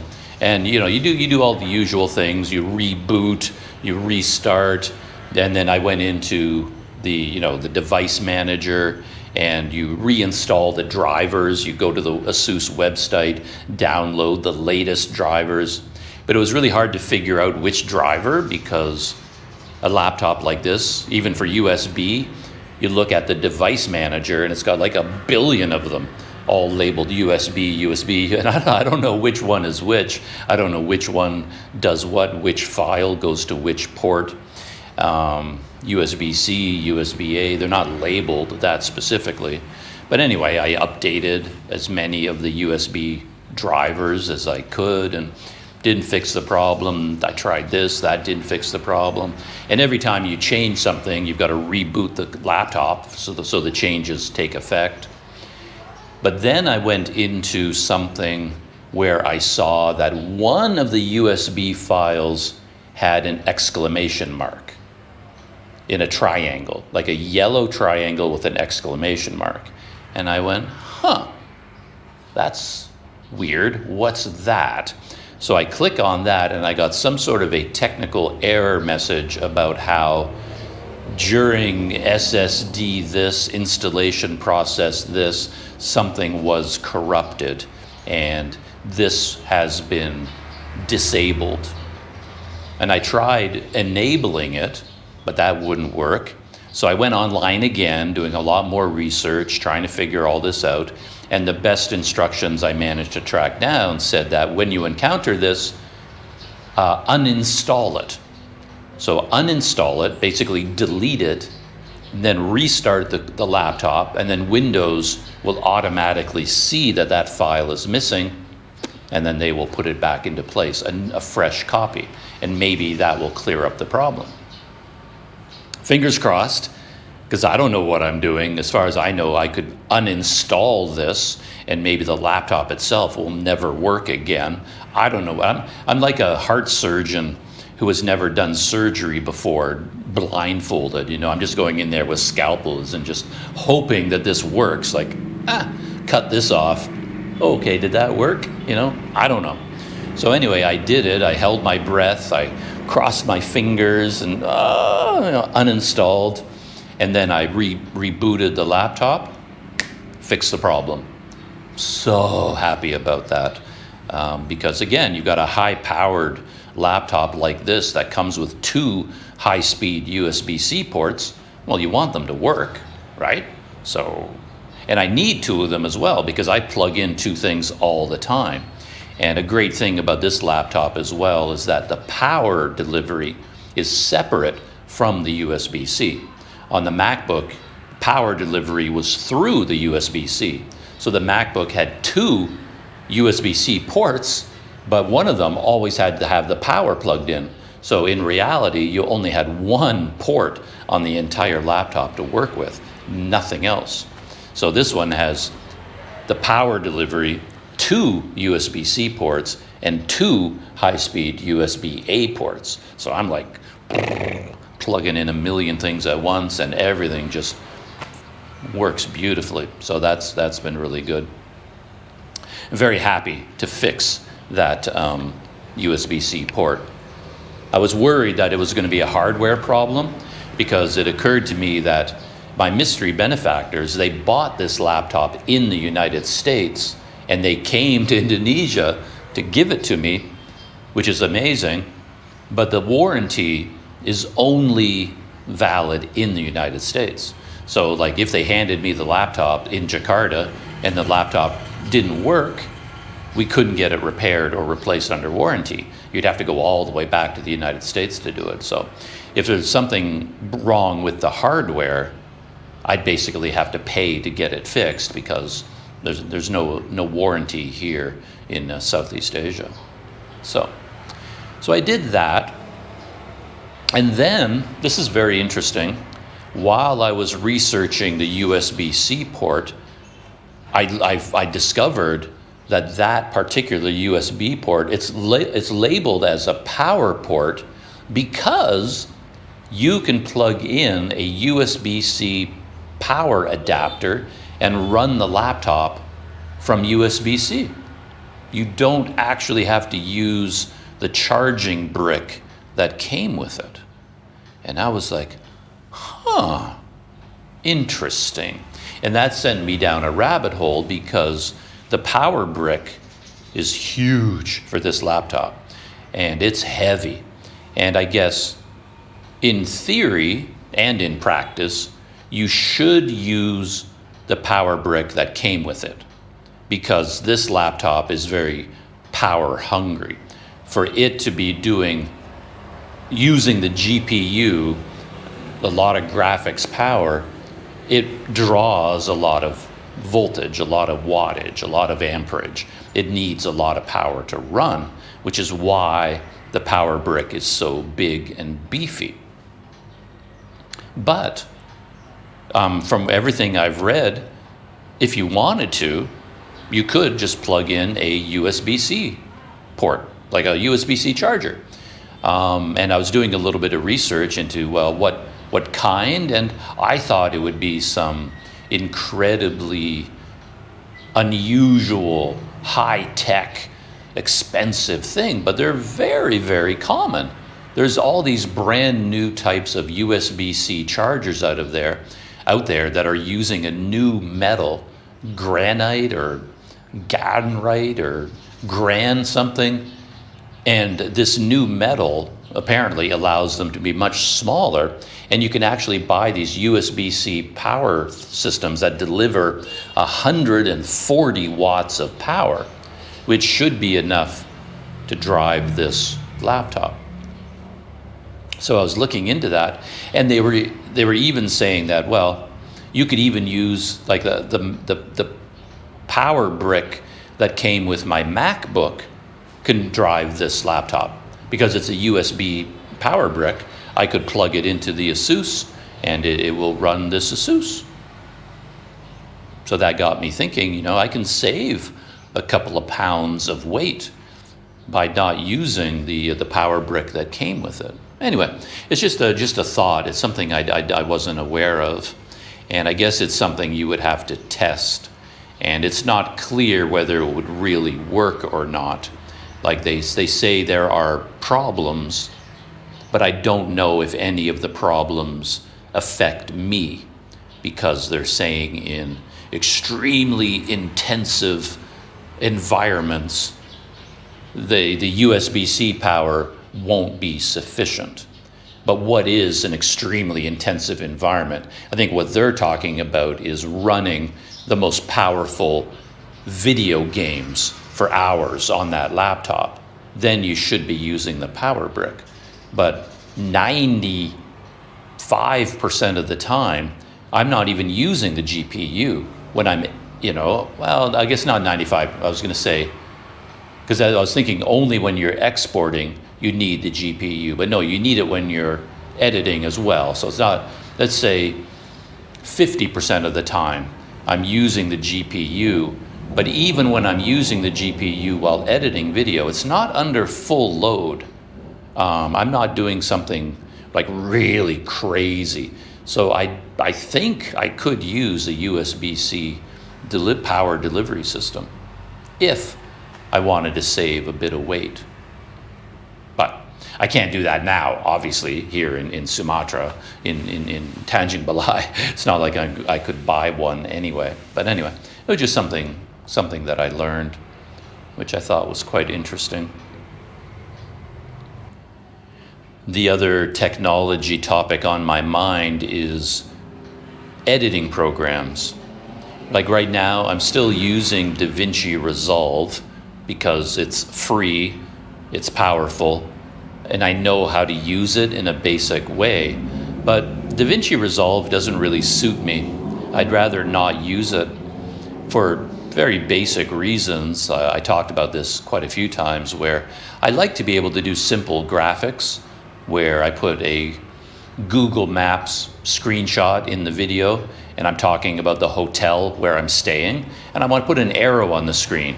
I say, okay, this is my hotel, the Malahayati in Medan, or in Tanjung Balai, and then I just put an arrow, boop, pointing to the hotel on Google Maps. Simple things like that. Or even putting text on the screen. I don't know how to do any of these things in DaVinci Resolve, and I don't even know whether it's possible to do it in any kind of a simple way. So I'm not happy with DaVinci Resolve, and there's so many things I don't understand why it doesn't work. Like, for example, if I put a bit of text on the screen, what I should be able to do is just use my mouse to click on that text and move it around the screen. But I can't do that in DaVinci Resolve. I have to use XY coordinates in the menu system in order to move it, and it's very slow and awkward. And this weird thing happens, which I don't understand at all. I don't understand how DaVinci Resolve works, to be honest. I put in a text box, and then I want to put in a list, like, for example, chapters. The video might have chapter headings, and there might be 15 of them, so I'm typing them in, but they won't all fit in the text box. So you think, well, all you need to do is make the font smaller. So I grab the font slider and I zoom in, zoom out, but no matter what I do, all the lines won't show up. And if I type a long line and the line gets to the end of the text box, the letters just disappear. The box doesn't get any bigger. So I think, well, okay, I have to manually increase the size of the text box, but it doesn't help. Like, even if I make the text box the full size of the entire computer screen, the text still won't fit inside. And that's ridiculous. I don't know why that happens, and I fight with it, and I fight with it, and I fight with it. I'm reading the manuals, I'm watching tutorials, I'm learning about DaVinci Resolve, and I cannot figure out how to fix this problem. So there are so many issues like that with DaVinci Resolve for me that it's not a good program. So I want to use a different one, and I think my choices basically are CapCut, because it's completely free, but I've had issues with CapCut in the past. It was very twitchy and glitchy and didn't really work for me, but maybe it's gotten better, so I can experiment with CapCut. But then there are other ones that you pay for, like Wondershare Filmora Go is an option. And then there is Power Director. And I'm leaning towards Power Director based on all the reviews, everything that I've watched online. Everybody recommends Power Director as the best. And it could be a little bit expensive, but you can get like a lifetime license for maybe $100 US or something like that. And I'm not in the mood to spend that much money on a video editing program when I can get something like CapCut for free, or I can just keep using DaVinci Resolve for free. You know, all the problems I face, I have workarounds. They're kind of ridiculous workarounds, but I do have them. So I'm just not in the mood to spend that much money, but I might do it. I think I can get a free trial with Power Director, and you can only edit in 1080p, and you get a watermark, but at least I can download and install. I'm gonna do that today, I think. Download Power Director. In the old days, there was one big problem with Power Director. It was a deal breaker for me, and I want to see whether they've fixed that problem. And then I want to see if I like it, and then maybe I'll buy it. Or Wondershare Filmora. Filmora Go, is that the name of it? Anyway, but I don't know, I have weird feelings about that program as well. So anyway, I'll probably experiment with all of these. So that is the other technology thing that I'm thinking about for YouTube. And the last YouTube Planet Doug sort of technology topic, and maybe I'll end today's podcast with this one. I do want to talk about YouTube stories and pop culture, but I think I'd be talking for another hour if I do that, so I'm going to leave that until some other day. The last thing is Patreon. I was supposed to make my Patreon live already when I was in Medan. My goal was to, my original goal was to launch it and tell everybody about it and try to get people to sign up for the Planet Doug Patreon. That was my goal. But I kept hesitating and hesitating and hesitating. And then I came up with this idea, which I liked, was like, there's a middle ground. So what I decided to do was I'm going to publish the Patreon, make it public, but don't tell anybody about it. And that's like a nice compromise because I can see what it looks like when it's live, and I can just tell friends of mine to go look at it and give me their feedback. And they can look at it, play around with it, and then I can keep making changes before I make it available to the Planet, Planet Doug, basically. But even then I hesitated because, to be honest, when I was in Medan, I had a little bit of my batteries ran dry. My mental and physical batteries just went, I was just tired and I was feeling overwhelmed.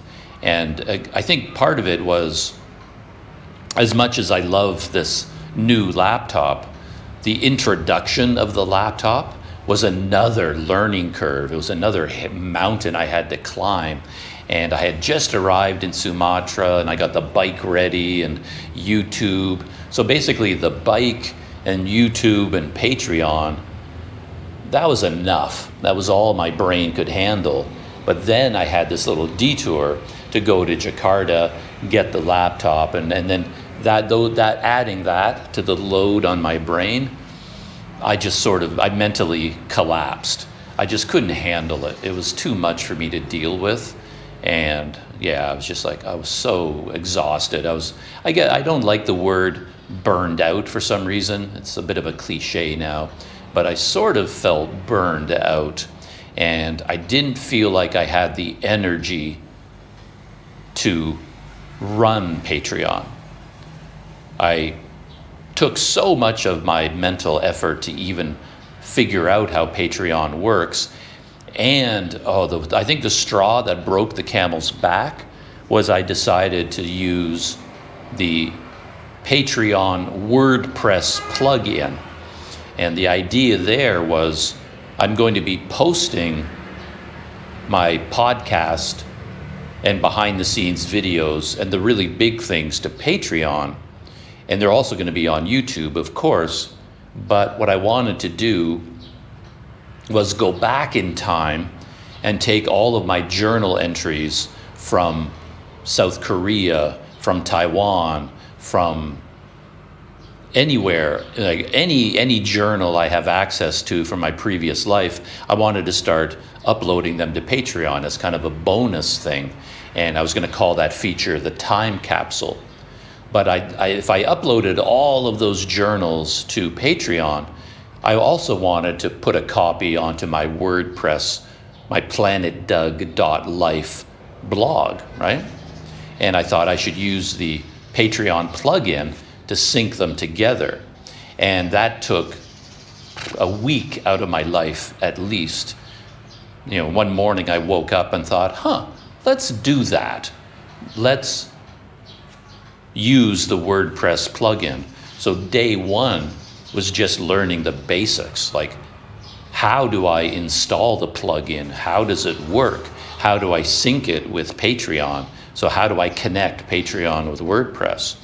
And everything went wrong. Nothing worked the way it was supposed to. I won't go into the whole long story, but it was just a complete disaster from beginning to end, where the plugin did things I didn't understand. I didn't know it was going to do. I was under the impression that you could do it one post at a time. So I installed the plugin, and then it said, do you want to sync? And then I thought, okay, if I sync it, then in the future, everything I post to Patreon, a copy will go onto WordPress. So I said, yes, sync. And then what I didn't realize was going to happen was that my entire Patreon, everything on my Patreon, copied over to my WordPress blog. Everything copied over. It was all happening automatically. And I didn't want that to happen. And nothing worked either, because all the graphics from Patreon were supposed to end up on WordPress. Because it said when it syncs it, it will automatically copy the time and the formatting and the photos. But it did none of those things. The time didn't copy, the formatting didn't copy, and none of the graphics copied. So even though my entire Patreon was copied into my WordPress blog, it was all completely unusable. And I would have to go into them and rebuild all of them one by one by one by one. And all I ended up doing was selecting all of them and just deleting all of them. But anyway, since nothing was working, I wrote to Patreon, I wrote to the support team and said, hi, I could use some help. I'm trying to use the Patreon WordPress plugin, but it's not working. This is what I did this, I did this, I did this. Like, what am I missing? Because it's not working the way it's supposed to. And I waited, I think 5 days, 6 days before I got a reply. And I finally got a reply, which basically told me, we don't help anybody with that. That WordPress plugin, it's got nothing to do with us. At least that's what I think they were telling me, but they didn't say that. The message from them said something about an API. It said, the API, we do not offer support for API. Please visit the forums or the community help forums. You can ask other users for information about API. And this really annoyed me because I assumed when they said API, they meant the WordPress plugin. But that's not what they said. It was a big, long email full of technical gobbledygook and jargon talking about API. And I was like, well, I didn't ask you guys about API. I don't even know what an API is. So I pretended I didn't understand, and I wrote back, because you can reply to these things. And I wrote back and said, very politely, oh, thank you very much for your reply. I appreciate it. However, I don't know what an API is. So everything you told me in that email, as far as I can tell, is of no use to me. I wasn't asking you about API. I was asking you about the Patreon WordPress plugin. But anyway, thank you very much. I will continue doing my own research, and I'll do my own testing, and I will figure out how it works on my own. Thank you very much.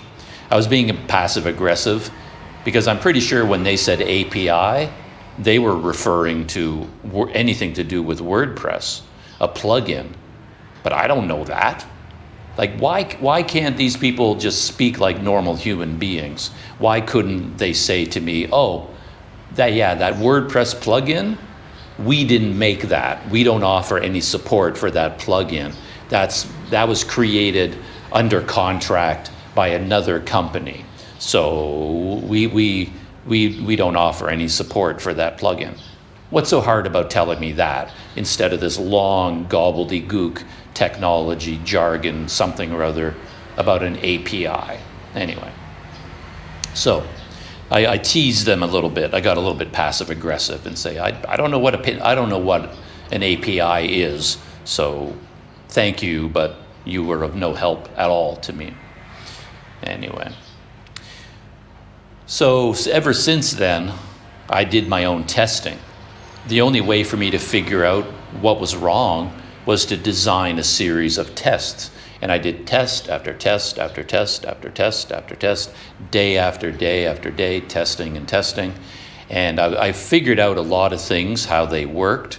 And it was pretty clear that the syncing was not going to work at all.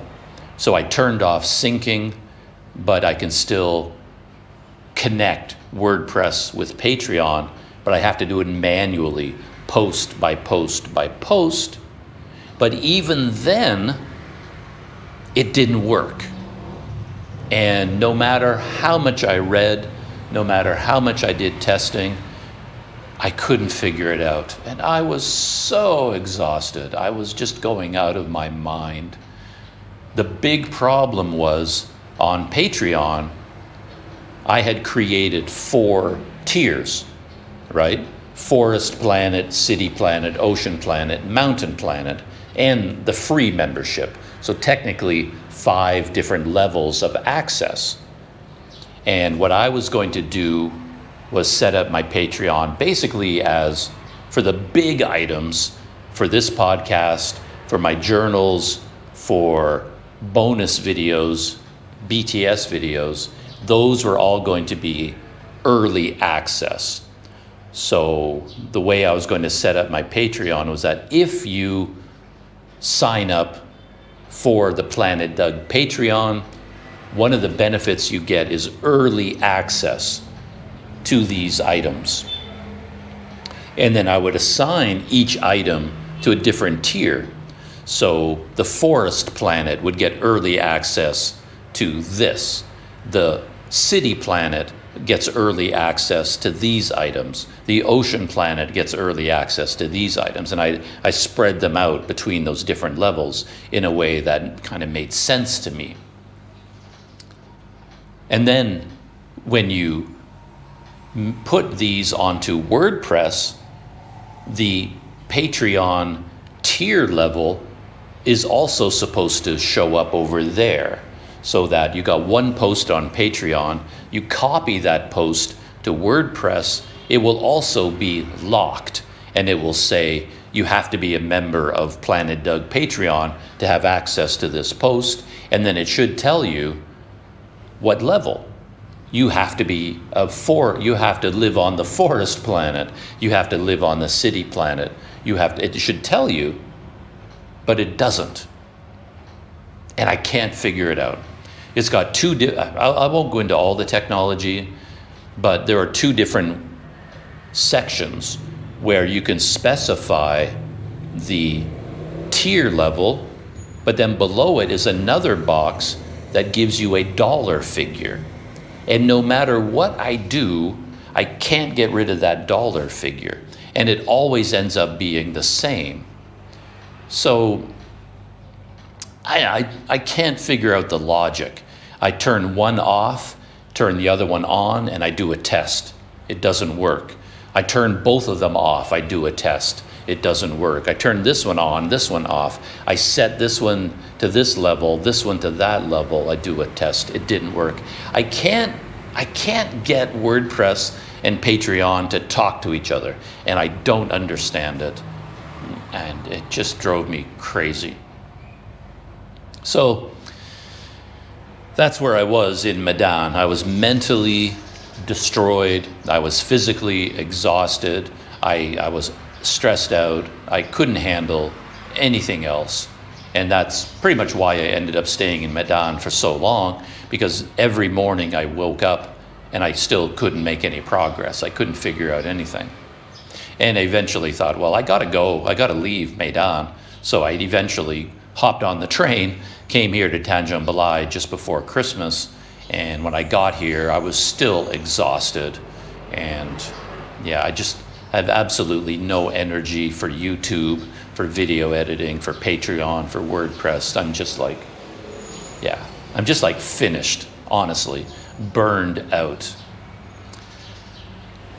So I had this idea, and I don't know whether I'm going to follow through on it or not.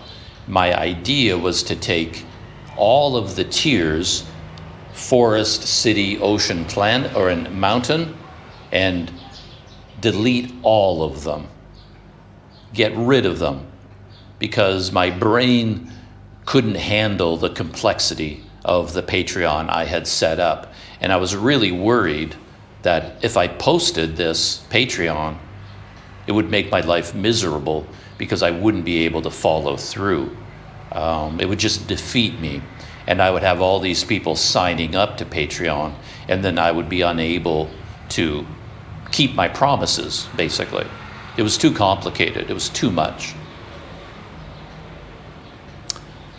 So I had this idea. It's like, well, maybe what I should do is go back to basics and make it simple, because what you can do on Patreon is have one level, just membership. That's it. No tiers. And then in the subscription for that membership, you can actually, I've seen other people do it, you can set it to a certain amount, or you can just say to people, pay whatever you want. You can just leave it up to other people. So basically, everybody would be members of the Planet Doug Patreon no matter what. There's no levels, there's no tiers. Everything is the same for everyone. And then you can say, well, $1 a month to be a member of the Planet Doug Patreon. But if you want to pay more, you can. So somebody could say, wow, I'm getting a lot of benefit from this Planet Doug Patreon. I'll say $5 a month or $10 or whatever. But I don't know how that works, which makes me nervous, because before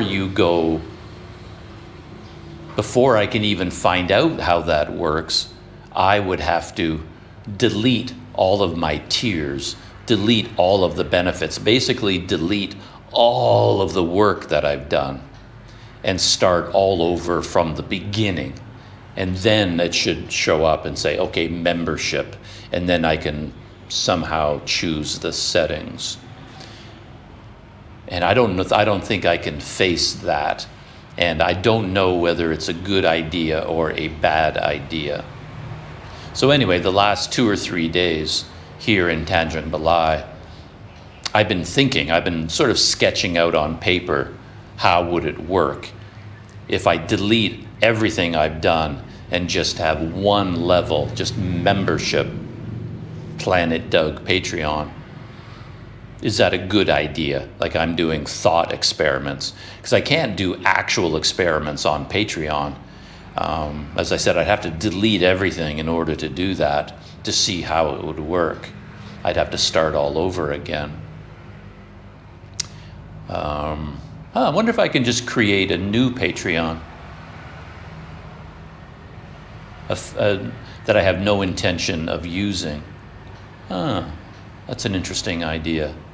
Maybe I'll do that today as well, because it is based on an email address.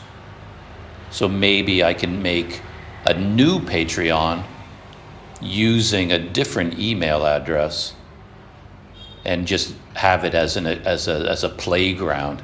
I can experiment over there. Maybe I'll do that.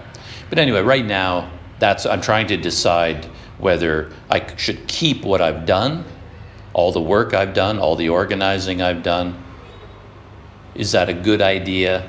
Or should I delete everything and go all the way back to one level? And not to go too deep into the weeds here, the problem with that, and again, people who don't have a Patreon will have trouble understanding this, the problem with having membership, you think, well, why don't I just start with membership, and then in the future, I can create more tiers if I want to. And that seems logical, but there's a problem there. You can create tiers in the future, but then you'd have to take benefits from the membership level and move them to that tier, right? So basically, all these people would have signed up at the Planet Doug membership level, paying $1 a month, $5 a month, whatever they've decided on, based on the perks and the benefits that I've said I'm giving them.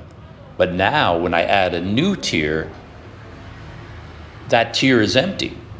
And the only way to fill it with benefits would be to remove benefits from here. And now people have to pay more to get them. Basically, I'm taking things away from people that I promised to give them. So like I might say, as a Planet Doug Patreon member, you get early access to Planet Doug videos. 1 week early access. That's what I've said. And people expect that. But now if I want to create a new tier, I take that benefit and I move it to that new tier. And now I'm saying, oh, you don't get it anymore. And now you have to pay more to get it, right? And that's not good. You're basically going back on your promise. So once you post your Patreon, you're stuck with it. It's very hard to make changes to it. It's you're basically running a business.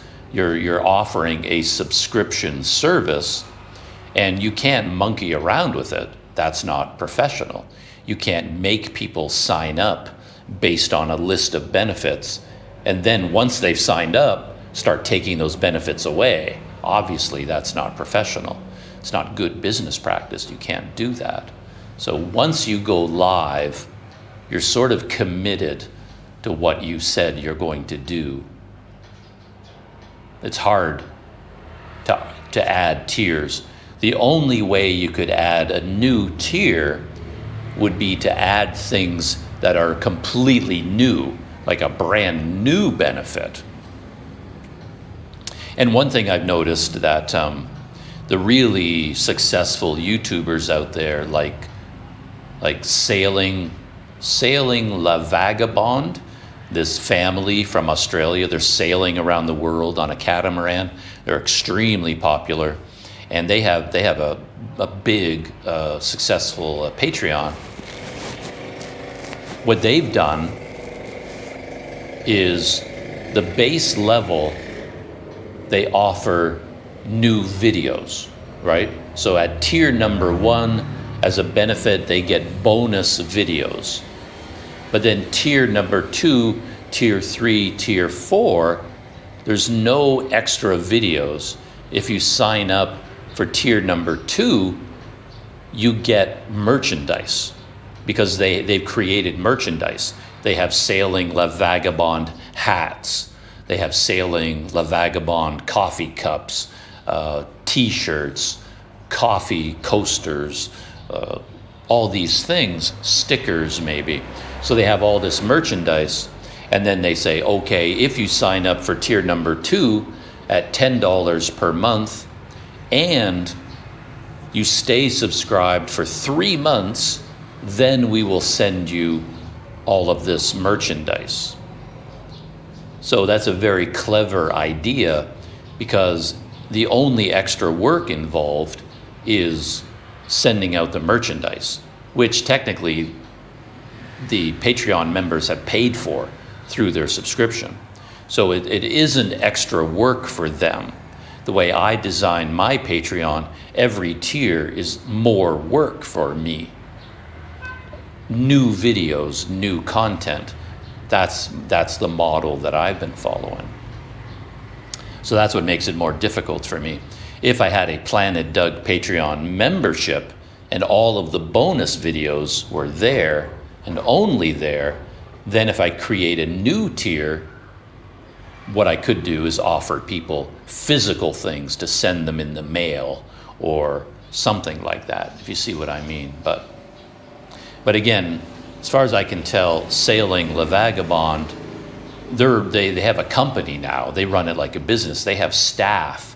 So they're out there on their catamaran enjoying life and shooting video, but then they have people in an office. They're doing all the administrative work. They're sending out all the merchandise. They're keeping track of things. They're paying people to do all of this work because, yeah, they're making a lot of money. They actually run it like a business.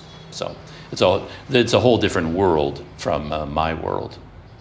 And other YouTubers I know, like How Ridiculous, Blind Wave. Blind Wave has a huge Patreon with like 9,000 members, but they have staff. They pay their staff to manage all of that. All they do is shoot the video. They don't do their own video editing. They don't do any of their own administrative work. So, yeah, it's a whole different world. Anyway, enough of all that technology talk. I talked about all these things I'm going to do today. Download Power Director, open up a new Patreon to do an experiment. I got to get started with that today. So that's it for Planet Doug podcast this morning. Hope you enjoyed some of my stories and this look behind the scenes. And as always, I hope you come back for the next one. And if you do come back, I'll talk to you then.